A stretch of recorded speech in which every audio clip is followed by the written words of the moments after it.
what about it's Planet of the Apes, but Chappie the robot taught the monkeys kung fu. Right, okay. I like that. There's a crossover element there. But I have to explain You'd that. be like Chappie. I do. Chappie. He's like a sort of... Chappie. He's like... Stop saying Chappie. He's like Johnny Five with more moxie, a little bit more gusto, correct? He's like Johnny Five if Johnny Five wasn't a white dude who can't dance. Welcome to the Georg Rockall-Schmidt Show. Today we're discussing what the Planet of the Apes would have been without any apes, or rather if they didn't have a makeup budget to make apes. Damien, I guess Planet of the Apes without the apes would have just been Planet. I was going to say Planet of the Children. Everything they use as a stand-in for apes, basically. Get your paws off me, you dirty child. Yes, okay. For me, that's infinitely more terrifying than Planet of the Apes. That would be terrifying if there were all these children and they just like hatched from eggs. Oh. You know, there was no sex or anything. There were just these eggs that somehow came, you know, magically, and they were born and they were born 8 years old, and that was it. Then maybe over like 50 years they grew to be 10 years old, and then they died. Love the anticlimax there. They just die, yeah. But also they're evil. Oh, okay, but they do die. But they are evil. They do die, yeah. But they do die. Yeah, but they imprison Mr. Heston. So yeah, Planet of the Apes without the apes. Well, with not necessarily without the apes, but without the special effects budget to create the apes. Right. Okay. So it could have been very racist, and it could have just been like people who Charlton Heston calls apes. So you just know everyone they hire to play an ape is going to be, I don't know what French Canadian. French Canadian. I mean, it's an even more brutal allegory for like racial tension in America than the actual movie was. The original was. So originally, with Planet of the Apes, the producers and the director apparently didn't want it to be a racial allegory. That was kind of picked up later. Right. And then later in the original series, it became a racial allegory. But I still think there are elements there. I mean, maybe it's not a racial allegory, but it's definitely about race. It's about humans versus apes, if you want to interpret that or not. So there's a book. Do you know about the book? I don't know about the book. Tell me about the book. It's a French book by Pierre Boulez. Sorry about my French, by the way. It's called La Planète de Singes, or Singes, or Singes. Apes in French. So apes in French, right? Which... Sorry. Right? That was really cheap. In the US, it's called Planet of the Apes. In the UK, it's called Monkey Planet. Sorry, is that true? Yeah. That is the best thing I've heard all fucking day. Just Monkey two Planet. people were like, I've read it, my French isn't that good, let's just fucking call it Monkey Planet. Done. Not to be confused Translation, done. Not to be confused with the theme park kind of down near the South Coast, Monkey World. Or my favourite, Mr. Flamingo. See, now Monkey Planet, I'm just imagining loads of chimpanzees I was imagining picking loads the ticks off Carl Pilkington. I was imagining like a kick-ass, like jungle gyms everywhere, like when you were a kid. Well, like Monkey Bar Planet. Yeah, like, do you ever go to like a And wacky every warehouse tree is or a anything monkey like tree. Yeah, it's just like Wacky Warehouse, yeah. this shit like that. It's weird, isn't it, with Wacky Warehouse, that you would have a product which is for children and you would have the word warehouse in there. Yeah, that was a bit. I guess they were going for the alliteration, but this industrious is a bit peculiar. Mm-hmm. Wacky storage unit. Wacky U-Haul. Wacky closet. There we go. No, that's something else. Oh yeah. .com. Don't look. Don't look. Yes. So kind of like with the racial element in mind. I mean, do you think it would have been the same if they hadn't called it Planet of the Apes and it had been something like Planet of the Cats? And it'd been like loads of kind of humanoid cats. Because I hate to say it, right, but until the reboot series with Andy Serkis, the apes, they're not apes, they're chimpanzees, but they're not chimpanzees. I don't know why I'm criticizing the special effects, but you know what I mean. Mm-hmm. I think it's the best they could have done at that time, but it's always quite weird. I always like seeing like another set of teeth in, the actual human teeth, the real teeth, behind the mask, talking away. Yeah, I mean, I think for the time the makeup was really good, but yeah, Yeah, and obviously as that series progresses, the original series, it does get a lot cheaper. Mm. It kind of gets really bad at some points. So if the first film wasn't meant to be about race, were the people who interpreted it to be about race, were they actually racist? I would. When they said, oh, the black people are the apes. Yeah, without a shadow of a doubt. I mean, I haven't really thought about it until you kind of mentioned that. If you were to substitute the apes for a different animal, if you were to have it like Planet of the Cats and it was just like humanoids with cat features, you wouldn't say like, yeah, that's about race in America, would you? Yeah, I think it's due in part because some people refer to black people pejoratively as monkeys. Without that, yeah, I don't think you had to use the word pejoratively there. I think that was implied. Yeah, well, fine. I'm trying to be a little bit more PC this fucking time. Yeah, no, I get you. Yeah, I kind of realised this. I wouldn't. I mean, someone would make some kind of connection but I don't think it would be anywhere near as, I don't want to say accredited, but widely thought of as. I was kind of being a bit flippant when I said the people who made the connection were racist. I don't think they were racist, but because there is something already there, isn't there? Yeah. Obviously, apes is the natural choice because they're most human-like, I guess. Yeah. But you could have had, I don't know, you could have had just Planet of the Aliens and just made something up. Yeah, well, I was thinking, obviously they're the most human-like, but why they regarded as one of the, other than humans, the more intelligent animals on this planet. And I thought, what else is also intelligent? I was going to say dolphins. Planet of the Dolphins. Yeah, but then I realised Simpsons did that, and they did it fucking atrociously, and I made myself sad for thinking of it. Although they do have a great scene where Krusty is found floating. Do you remember that? Yes, I do. Face down? Yeah, that is pretty good. Like that. Planet of the Swollen Woody Dolls. This time it's not 90 minutes, it's 180 minutes of that same over-the-shoulder shot. It's beautifully rendered. You can tell Planet the of CG. the Ramses. I would say any movie, if it's just a planet of one thing, would be terrifying. I mean, Planet of the Ramses is definitely up there. What else could... Planet of the Monkey Trees. Monkey trees? Yeah, do you know what I mean by monkey trees? No, I don't. What do you mean by monkey trees? They're trees and their branches look like monkeys' tails.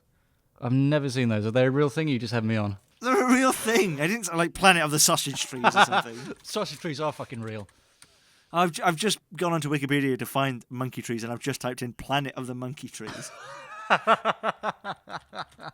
A federal warning has just come up. That's right. Monkey trees. Monkey tree. No, not money. No, not money tree. What's a monkey tree? I have no idea. That was my first. I'm thinking now that this tree was a certain sort of tree that my mum called monkey trees, and I think is a monkey tree now. It's something else. A fucking Dude, conifer. I think your mum's racist. I think that fucking monkey tree.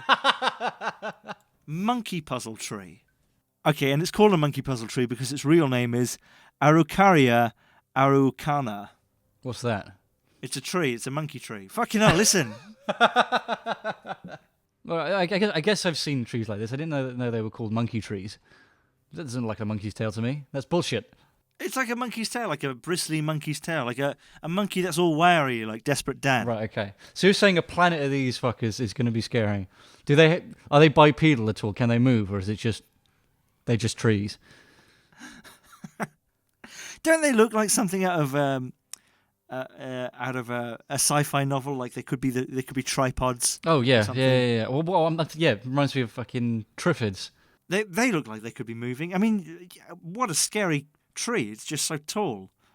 I can't believe I'm trying to make a tree sound scary. It's a tall tree. My God, it tops out at almost 10 feet.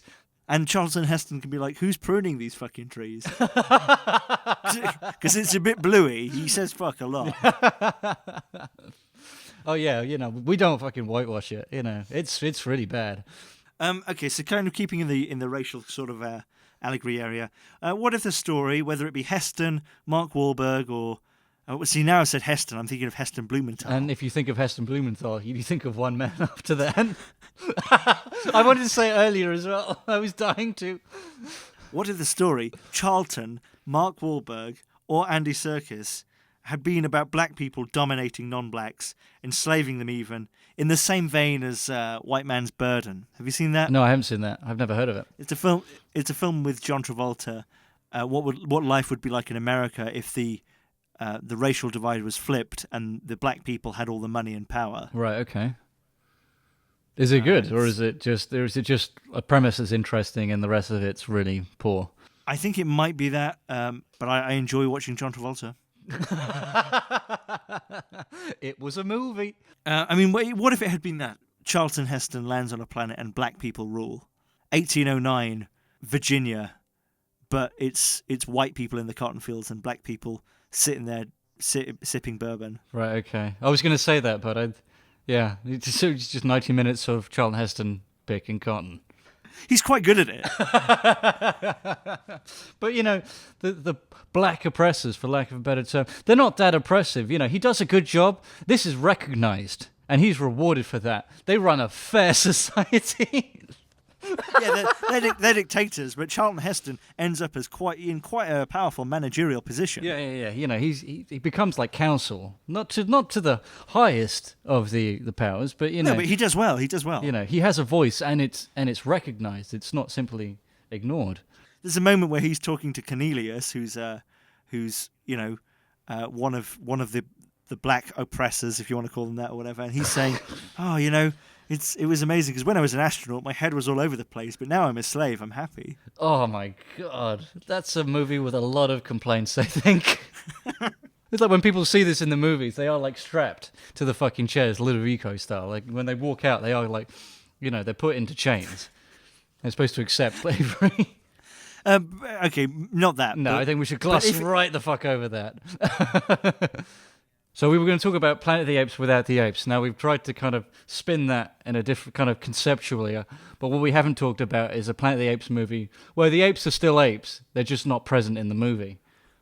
Okay, how about this? Charlton Heston lands on a mysterious planet and attempts to fix his ship so he can return to Earth and also figure out what's going on. As he has landed in a jungle, there are lots of monkeys. However, Charlton Heston has a space brain and believes the monkeys are intelligent. To him, the monkeys are dominant and hellbent on putting this talking human into a zoo. In fact, he's just sat in a jungle somewhere with some monkeys. NASA find him 45 minutes after he crash lands because he's still on Earth. NASA don't realise Heston's character has space brain because before his space mission, he was known for being exceptionally racist. The film He just immediately fucking put behind bars. The film ends with Heston recreating a Dog Day-like afternoon scenario, where he's screaming Attica, but not Attica. So Rotherham. Okay, maybe not. But how about if the film is just Charlton Heston fannying about for 90 minutes, occasionally having to shoo some monkeys away with a rolled-up newspaper? I reckon. It's as you say. He crash lands. It's the jungle. He has a slight touch of space brain. He's not all there.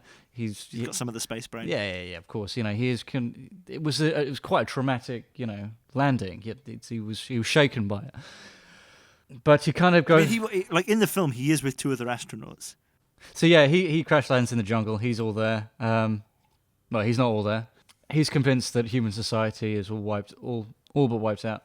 So he tries to endear himself to this. What would you call, like, a group of apes? And you have a pack of dogs or something like that.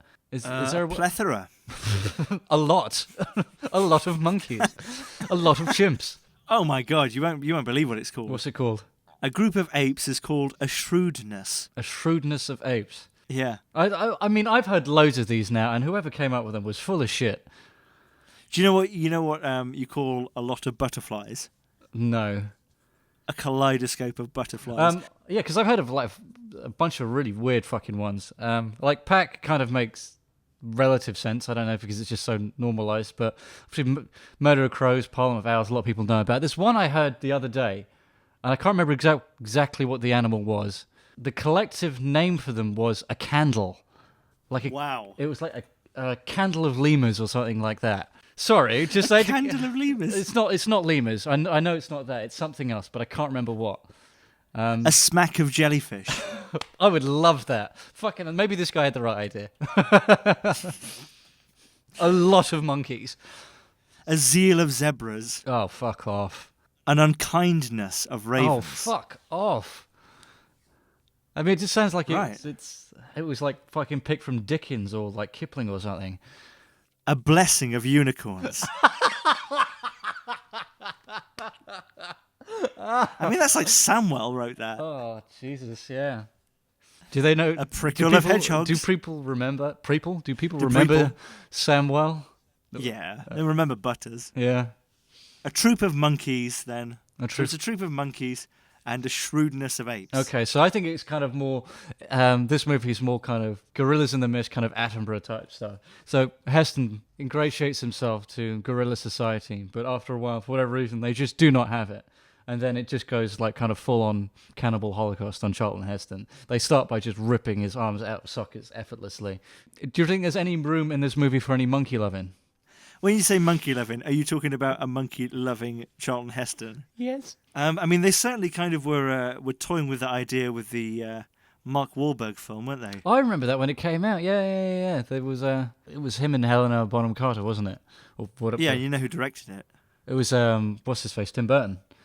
Tim Burton, right? So Tim Burton had that. That's the film that Tim Burton met Helena Bonham Carter on, or hooked up with her on. Right. Okay. I think. Yeah. Because so, the way I yeah. remember it, they talked about this romance between the two, and it's really really weird. But how I remember that. Oh really? Oh you mean the actual the on-screen romance? I thought you meant between Helena Bonham Carter and Tim Burton, which I'm sure was really weird. Oh yeah, I'm sure it remains to this day if I remember rightly. But no, I remember that they were talking. No, they're not going out anymore. Oh well, I'm not really interested. Okay. But I remember them reporting about it because it was like 2001 or something. That's right. And yeah, one of the things I remember about it is they said the romance was kind of bizarre. I don't think anyone bandied the word bestiality around or anything as extreme as that. But I do remember, it was like one of those gossip rags, right? Like, hello or okay, you get over here. And it had a picture of Helena Bonham Carter in her monkey makeup, and they were criticizing the monkey's eyeshadow, like monkey makeup. Like they were saying, this doesn't work. This is ridiculous. It's a monkey wouldn't wear this kind of fucking lip gloss and shit like that. And it's like, oh my fucking. I mean, I think I was maybe it was a joke, and I was just a little bit too young to kind of grasp that angle. But I kind of feel like those gossip rags are just that vacuous and stupid to kind of nail those colours of the mask and be quite earnest about it. I don't know. They've always been a bit tongue in cheek with shit like that. Oh, I don't know. I mean, she is definitely kind of meant to be a figure of desire, I think, which is kind of weird. It is weird. Which kind of brings me on to this idea I have. Okay. Charlton Heston is 35 years old.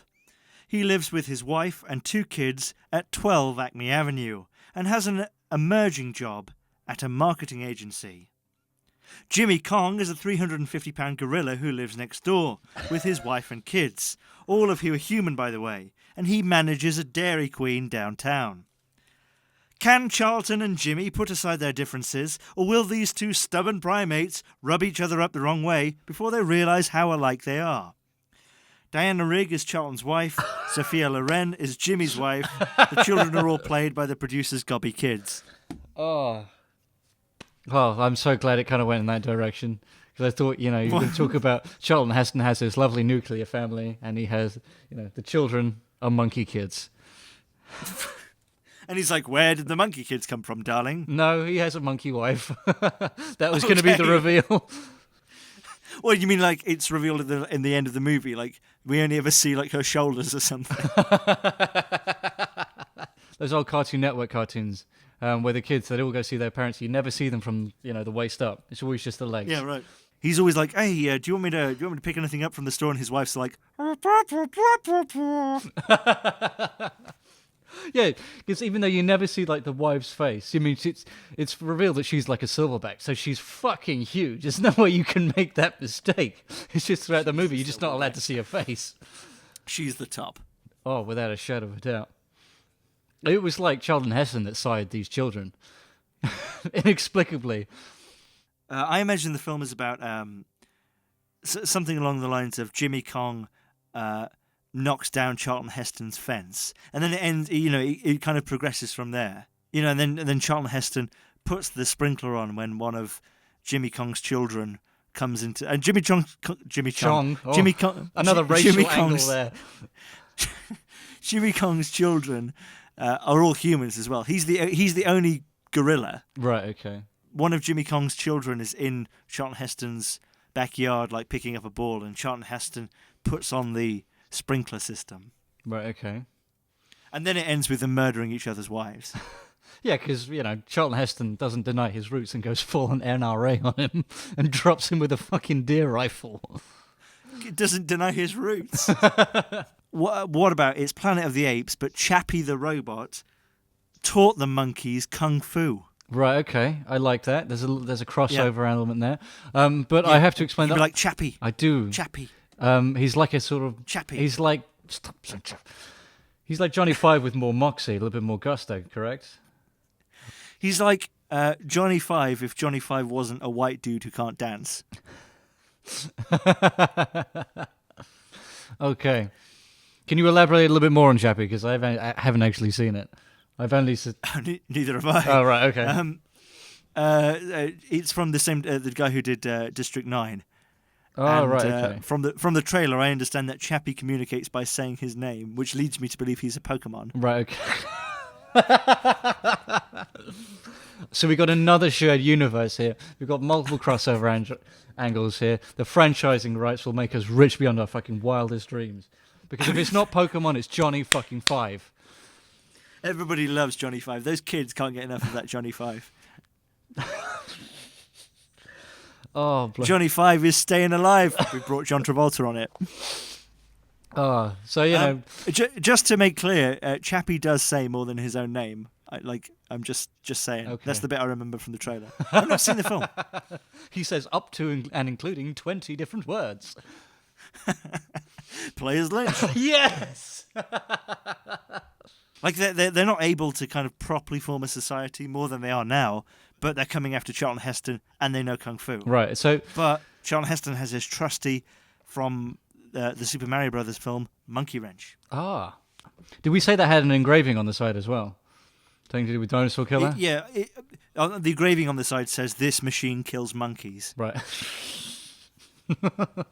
No. It should be like, "This machine kills dinosaurs," and like he bashes the first monkey's brains in with it after the monkey doesn't respond to reason, and Charlton Heston has to put it down. And then he wipes the blood off his face and he says, "I killed 1 million dinosaurs.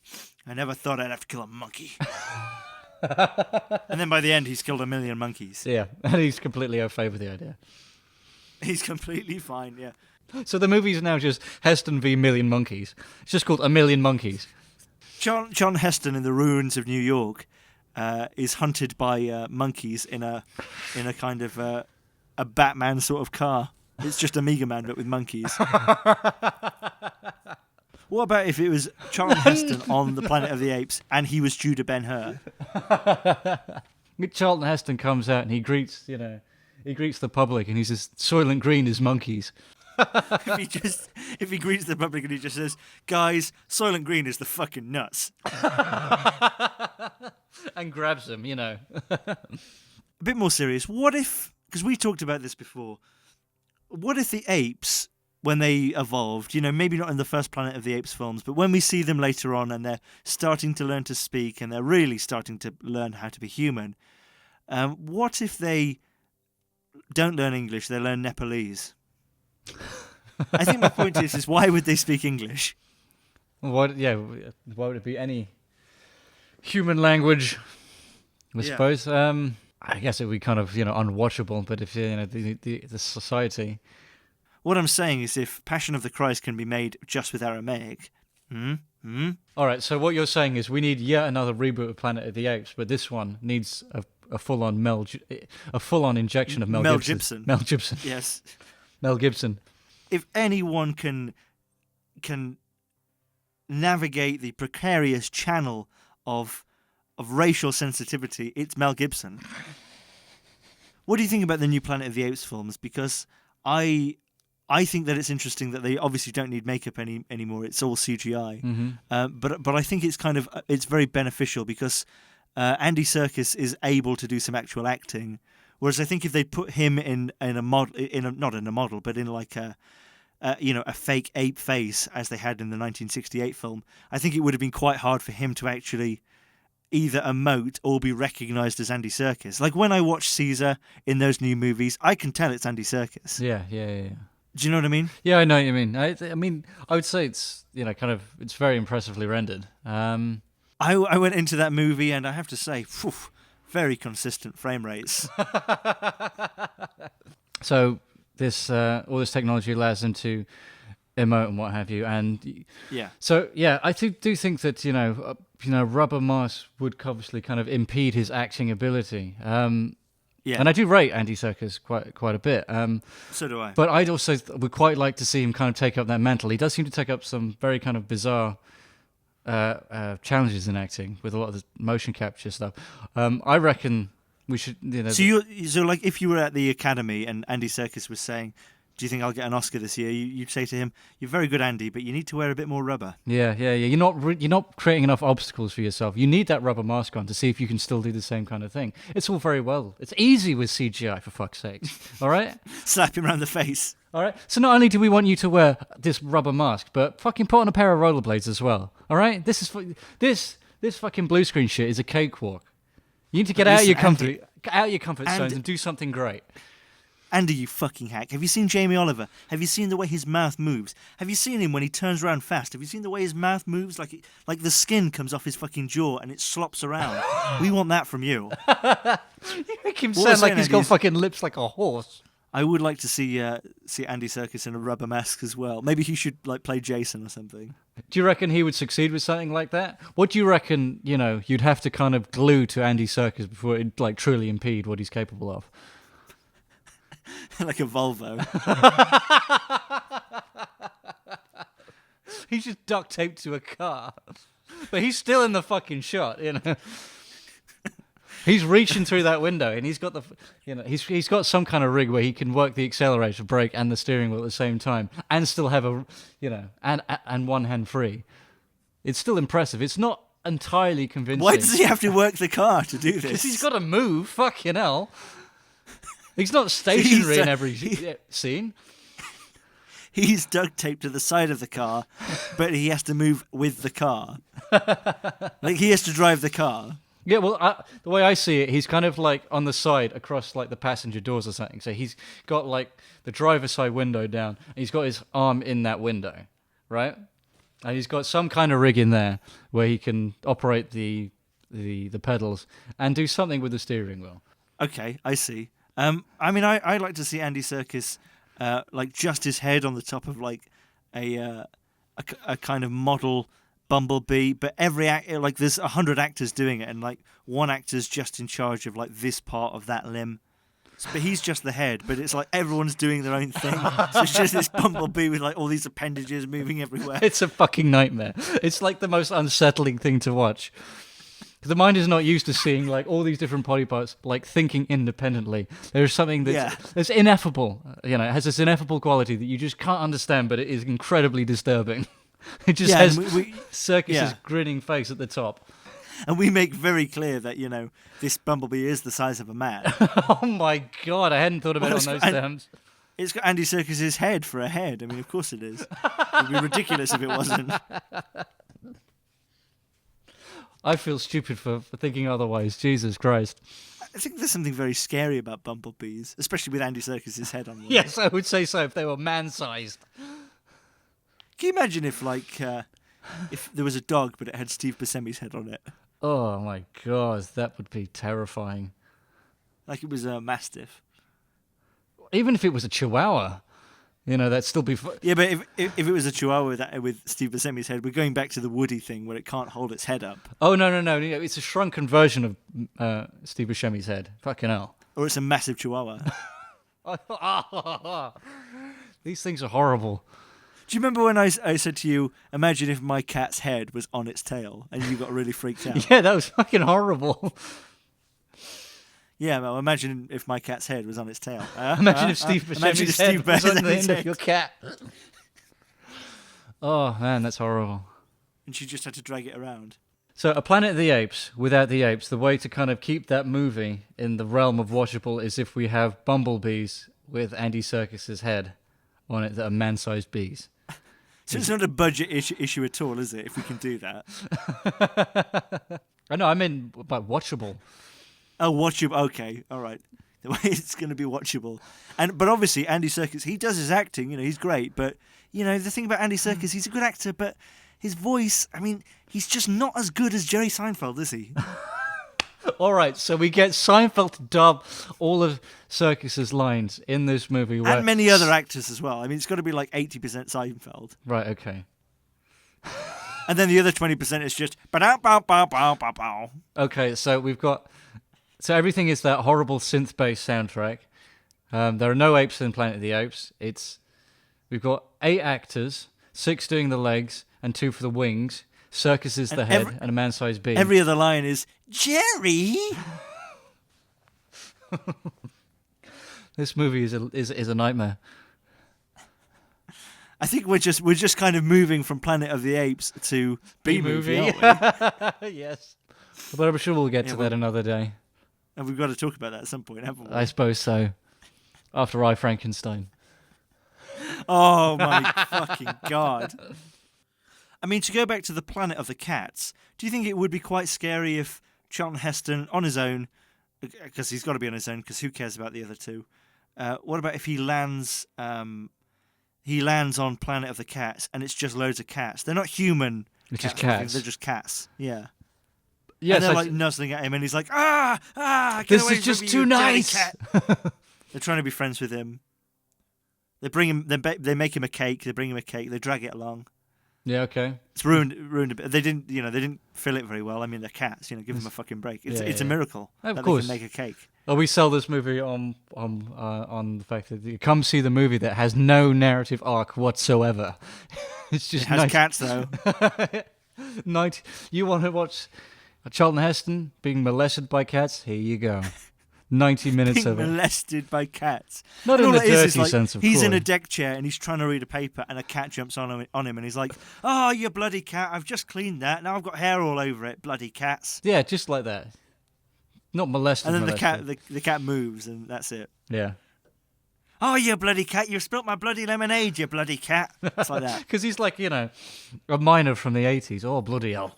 Oh, yeah, and it ends with it does have a narrative arc because he ends up loving the cats. Okay, serious suggestion, right? The last one. What about if it's Planet of the Apes, and Charlton Heston is captured by the apes, and he's like, "Oh, he's a talking human," but then they realise things are really weird, and they just like have to dump him in the desert because they're frightened as fuck out of him, and it's Charlton Heston. It's exactly the same film, but it's Charlton Heston. And he has tiny little people for teeth. Oh, God, that's a fucking nightmare. Do they talk? Like, help me, help me, help me. Yeah, please, I don't want to be a tooth.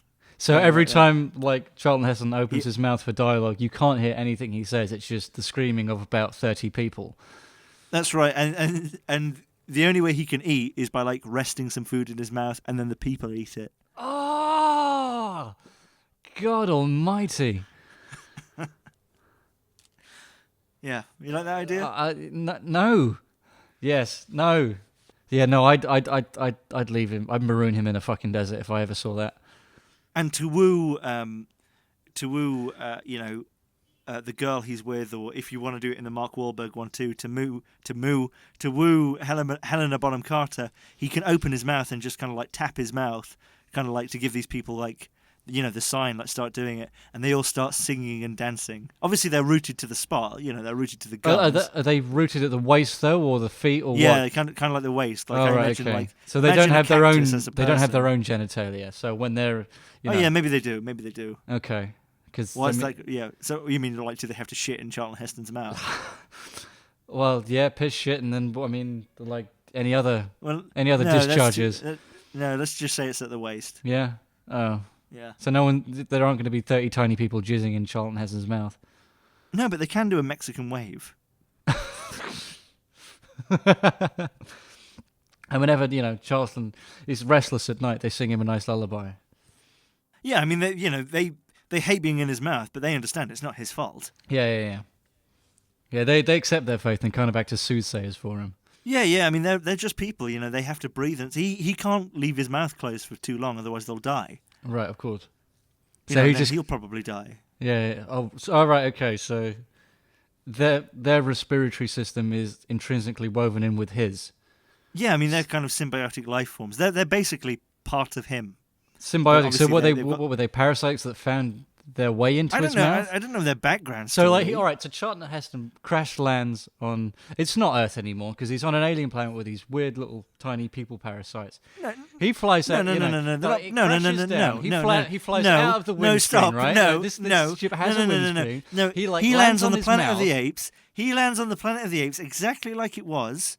Right, but from Earth, he's had these little tiny people in there. Like when he was an astronaut, this was a thing for him, and then the monkeys have to deal with it now. Right. Okay. They're not parasites. It's just like Charlton Heston's always had this. Right. Okay. Well, you said symbiotes, so I kind of felt like that's something that attached itself to him later on. I don't know what they are. I mean, I think the backstory of that would just ruin it. I think it just has to be this thing. Like I still think he he lands on his mouth, he knocks all his teeth out, but he's in a puddle. But in this puddle, you see all these tiny people. But from the waist down, they don't have legs. They have like tadpole kind of tails. They kind of just swim around in his mouth, and they just kind of root themselves into the gums. Well, what about if Mark Wahlberg crash landed and he had upside down dwarves for legs? What, like doing handstands? Exactly.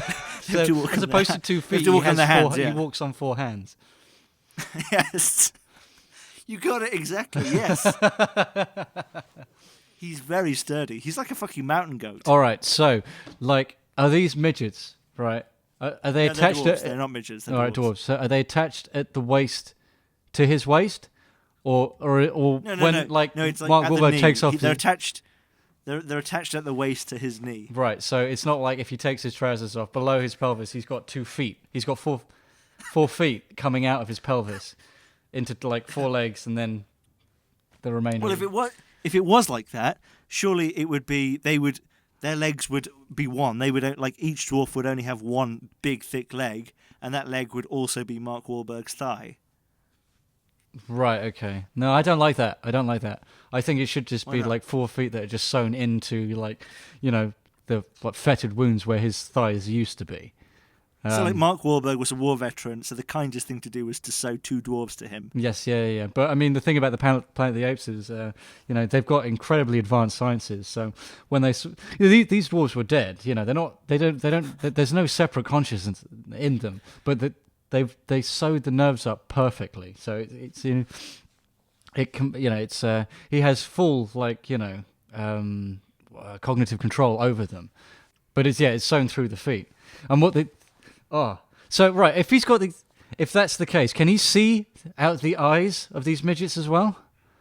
That's not the case. They're their own people, but they're serving as his legs. Oh, all right, okay. And sometimes when their hands get tired, he walks on his hands. Right, okay. Equality. So I take it there's going to be loads of wacky hijinks when these dwarves, they don't want to walk where Mark Wahlberg wants to go.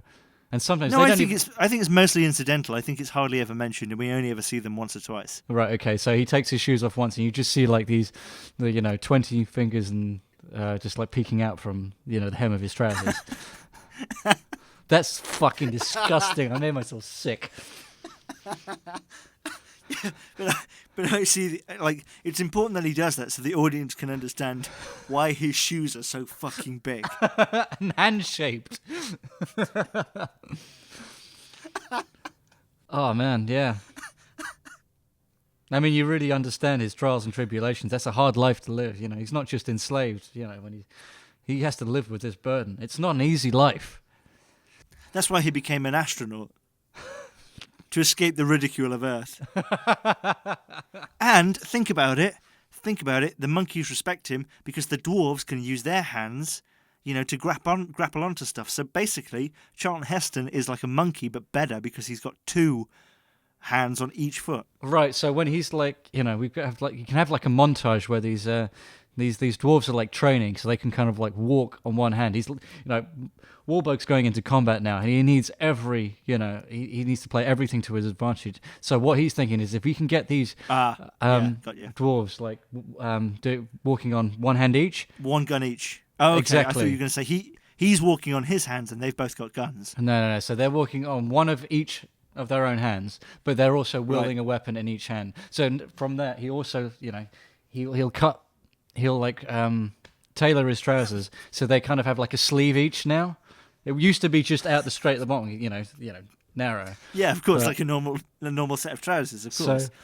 So, at the end of the movie, it looks like because like their faces are still obscured by the trousers. You don't really get to see that, I imagine, right? Maybe in the montage, I don't know. We'll play with that later, but.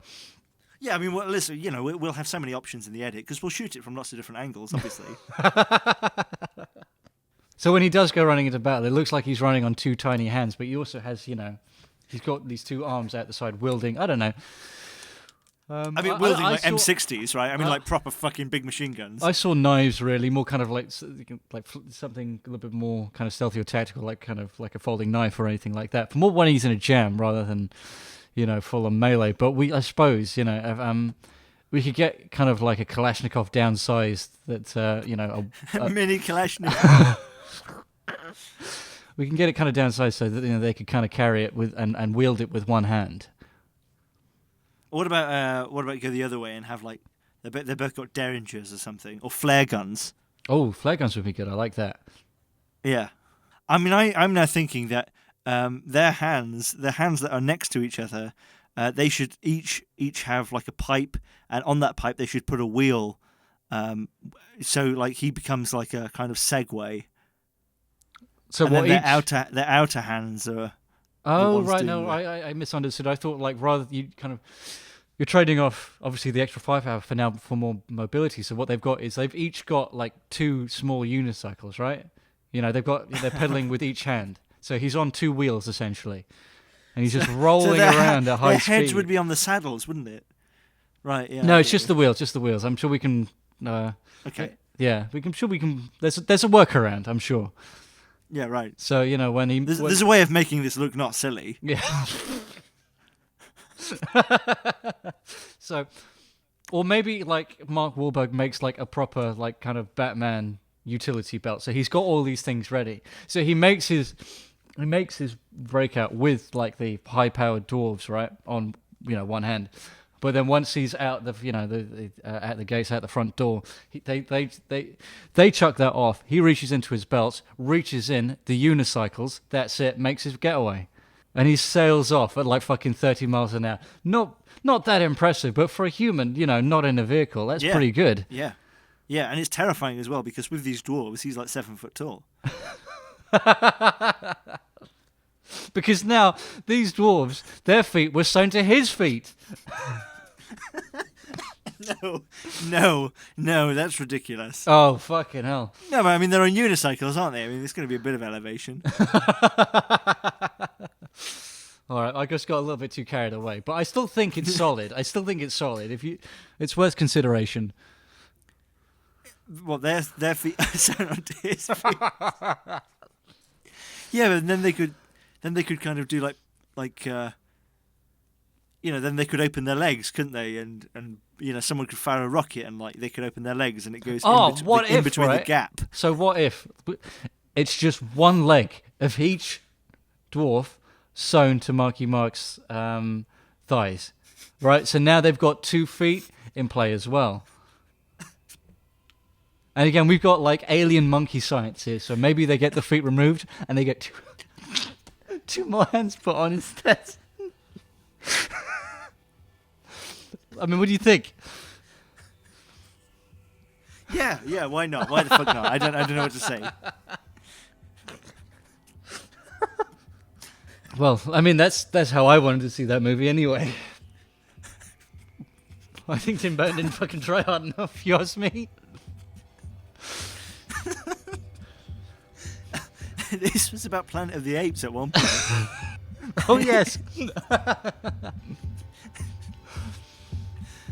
Fucking hell. Okay, I think we're done. Yeah, that's it. I think I've blown my load. and it Well- felt good. Well, thank you very much for listening. Sorry about that. Join us next time. We'll be talking about what the Friends movie could be if it ever gets made, which it won't be, but if it could be, yes. Yes. See you then. All right. Take care. Bye bye.